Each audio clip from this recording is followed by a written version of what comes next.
down the valley with apocalyptic fury. Flames as high as skyscrapers hopscotching the canopies, raining flaming terror. Families fleeing, navigating this hellish landscape. Cinders swirling in the air. 23,000 people displaced in Northern California. We spent time today with a crew of firefighters from Riverside County, California. Exhaustion remains one of the greatest perils. You guys pretty tired?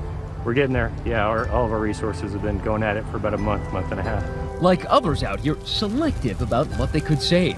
Firefighters are letting this burn. They're not concerned with this kind of grass fire. Their main concern right now, because they're so overwhelmed, is protecting homes and people. The Valley Fire, 100 miles north of San Francisco, threatening Napa County, fueled by dry conditions and 30-mile-per-hour winds, exploding from a small fire over the weekend to a 60,000-square-acre monster. One of the fastest spreading and most destructive fires in California this year. Up to 1,000 homes and structures destroyed, one person killed. So many unprepared for its speed, trying desperately to outrun it. This man driving through the worst everywhere he turns. You can hear the fire's jet engine roar.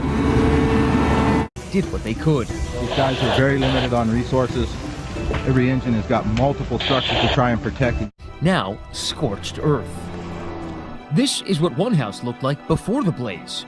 And this is all that's left of it today. Over the weekend, 4 fires after another. And then from the Rag Fire, I went to the Rocky Fire, to the Jerusalem Fire, to the Peterson Fire, to the Little Grade Fire. And Donner's wasn't. Everything's gone. Our house is gone. We only moved in there in November. All we have is gone. We don't know what to do.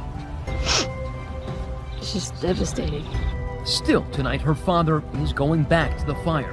So you're going back on the fire line? I'm going back on the fire line up on the Cobb area. Because that's what I do. I'm a fireman. That's all I know how to do. Is help whoever else is out there that I can help. Tonight, thousands of people like Lopez on the fire line. Scientists here warn that stopping destructive fires is getting tougher. More people are building homes in wildfire-prone areas, and more flames are being put out before they naturally burn off dry trees and brush, fuel for megafires. In this experiment, we see how dry sediment in on homes, forcing more than 1,000 people to evacuate. ABC's Jim Avila is on this evening in Corona. Good morning, Jim. Good morning, George. A heroic effort overnight as firefighters struggle with intense flames and working to save hundreds of homes. Mandatory evacuations underway for more than 1,300 people. Flames were across every hill all the way around us, swirling embers. It was crazy. The fire dangerously close to this highway, several lanes shutting down as people spent the night desperately trying to evacuate. I started packing my car. It's called the Canyon Wildfire, and it's quickly burning from 1/4 of an acre to at least 1,700 acres. 2 super scoopers dropping water, another plane seen here dropping fire retardant, and 6 helicopters attacking the fire. But early this morning, they said the helicopters are not coming anymore because it's a visibility issue. Wildfires lighting up the skies in Southern California. It was a tornado of embers going through here. I've never seen anything like this. This video taken from a home showing the raging inferno up close. Just came up quickly like a firestorm. Came up over the ridge there, probably 50-foot flames. Firefighters scrambling to get the hydrants as the fire quickly spreads. 300 homes in jeopardy.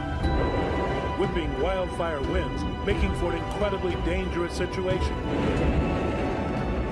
As you can see behind me, firefighters are still on guard here, hoping that the fire will remain put down and that there are no more hot spots. They're guarding against that through the night and morning.